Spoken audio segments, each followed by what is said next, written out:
Doctors and nurses, have any of your patients surprised you with their amount or lack of pain tolerance? Working in a hospital has taught me the downside of abusing painkillers. Drugs patients constantly come in here with long-term substance abuse issues, and now that they are actually hurt, MVC, broke bones, etc., you can give them enough drugs to put down a horse and they still feel everything. That is one of my biggest fears. I had major back surgery when I was 14, so I pretty much live with constant pain. I will do everything I can to avoid taking a Vicodin so that when I get older and I really start to hurt, I haven't built up a tolerance. The only thing that sucks about it is that pills expire before I use them all, and so when I really do need them, getting a new doctor to prescribe them is really hard. They always try to treat me like a junkie trying to score, and while it is understandable, it really pisses me off. I hope you haven't been throwing your expired pills away. They have a much longer shelf life than what is written down. And the doc will probably believe you more if you show him half a bottle of expired Vicodin. I was a tech in the ER when the EMTs brought in an elderly woman with what they said was a sprained ankle. She had slipped while mopping a floor at work and her co-worker had called it in. Turned out she had broken both of the bones in the lower part of her leg, but was sweetly chatting with us. I was impressed as soon as I saw those rays. EMTs had no idea and had splintered her ankle over where her bones were broken. Typically, broken bones in the legs, unless there's a huge amount of angulation, displacement, do not cause a ton of pain, unless moved. We see that often in the old people with hip fractures as well. They're usually sitting there still and having no pain, but the second you try to move it, they're in excruciating pain. Same goes with trying to bear weight. Broke my fibula in my mid-20s. This was my experience. I recall clenching into the grass when it happened. After that, not so bad. Getting the splint on hurt. After that, it takes about like 5 minutes after hitting your thumb with a hammer, just over a larger area. At the hospital, the nurse was trying to give me morphine and I was saying I didn't need it. She said, "Have you seen your x-ray?" Eventually I caved. The band on the side of my quad was making the injection difficult for them, so they did it top middle of my thigh. After that, the pain that bothered me was the injection site. After surgery was a different story. I couldn't press that button enough. Doc. Circa 50-year-old guy with a massive heart attack just lying there chillin'. Ask him his pain level. Deadpan, just a little. 5-year-old boy with both forearm bones fractured and dislocated. Playing on iPad with other arm. 60-year-old lady slips, falls, destroys pelvic bone. Just wants one Tylenol and scooches out of bed wanting to walk home. After much convincing, she begrudgingly accepted that might not be a great idea. There are some badass people out there. Some edits. Yes, I'm aware there are silent heart attacks. There are 2 bones in the forearm. He broke both bones in the same arm. Unfortunately, he does not have a third arm. Why are heart attacks always described as massive? I never heard of any other severity. Always massive. Doesn't anybody ever get a regular sized heart attack? It really depends on the artery that becomes ischemic.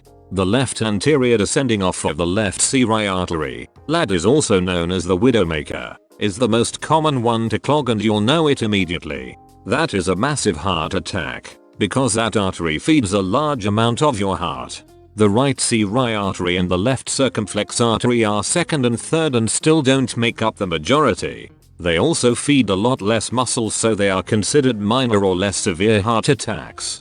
If the ischemia happens in a contributing or less important artery, it is possible that you won't notice, because they feed relatively less muscle than the major arteries. Source: medical student actively studying cardiac pathology this week.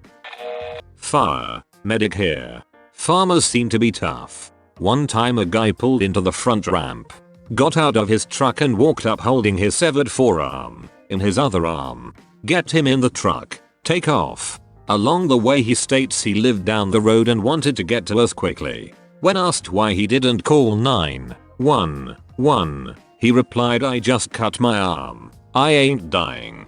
Also had a battle of the bulge vet tell me he didn't need a blanket. It was -7 with wind chill. My grandma grew up on a farm in Alberta and was unbelievably tough. She once broke her finger by slamming it in a car door and splintered it herself with popsicle sticks and duct tape.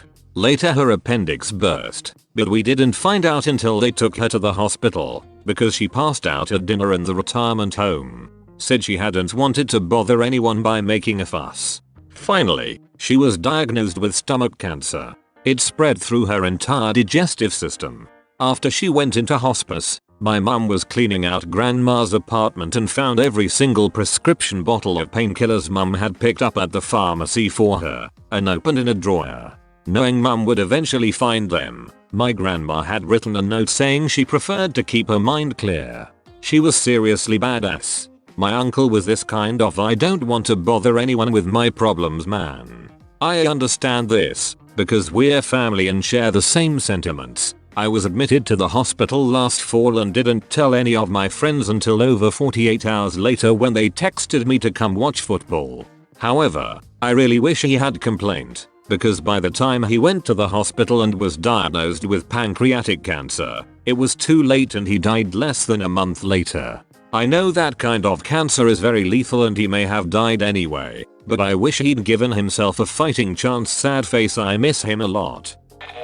Not a doctor, but my goddaughter was born very prematurely, requiring a major open heart surgery at 2 weeks old. We were told by her docs that since she'd gone through so much surgical trauma the first few weeks of her life, as a neonate, her pain receptors, nerve endings would not develop normally. They gave us the example that if she put her hand on a hot stove as a kid, she would have sustained a severe burn before feeling any pain whatsoever. She never cried as a kid when she got shots, fell down, banged into things, even when it was enough to draw blood. I suspect her medical history was the cause. ER doctor here. My intern year in residency, I saw a 17-year-old kid who, while playing hockey, tried to stop a puck with a gloved hand. It struck his fingertip, injuring the base of his nail, causing a significant deformity. His nail bed needed repair, which requires first removing the nail. That is done by bluntly dissecting, separating, the nail from the tissue below it. If your stomach didn't turn reading that and imagining it, congratulations, you have no soul. Typically, we use a numbing agent to eliminate sensation to the entire finger using something called a digital block. I put it in. After 10 minutes, he still felt me touching his fingertip. I tried putting some around the nail. He still felt everything.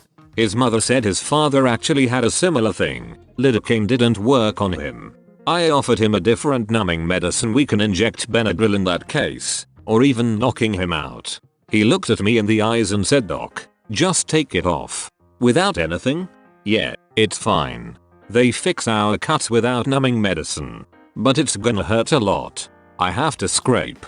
I know. So I went at it. He grabbed a towel with his other hand and I went to work. 45 minutes later, the nail was off. He was repaired, and I replaced the nail in its rightful place. The kid didn't even make a noise. Holy frick, I'm ready to puke just reading that. Oh my god. Really? Well, I already puked twice after reading it. Beat that. I also puked yesterday in preparation for reading it. I have the same issue. The lidocaine family of anesthetics does nothing to numb pain for me. Neither do any of the others I've had used on me. This makes procedures like that nail thing a bit pesky. Dentistry also falls into the same category. The worst thing I went through was my vasectomy. The doctor did his usual injection of anesthetic and I did my usual yep, it's numb response, since they won't do anything without jabbing you with needles. Nothing was numb, but we went through with it anyway, just like every other time I had to have something done. It was worse than getting stitched up, but not as bad as a root canal. I've had a dislocated shoulder reduced, a separated shoulder reduced, broken ribs realigned, several lacerations stitched up, a thumbnail repair, and other stuff done without being numbed up. I usually do the towel trick, like the kid. EMT here. I once took a kid, about 18, 19, to the ER screaming all the way. For sunburn. Sunburn. I mean, yeah, sunburn isn't fun, but this kid was claiming 9 out of 10 pain and whimpering. I was astounded. Charge nurse, and I giggled about it for weeks. Only 9 out of 10? Most of my whimpering patients have 13 out of 10 pain.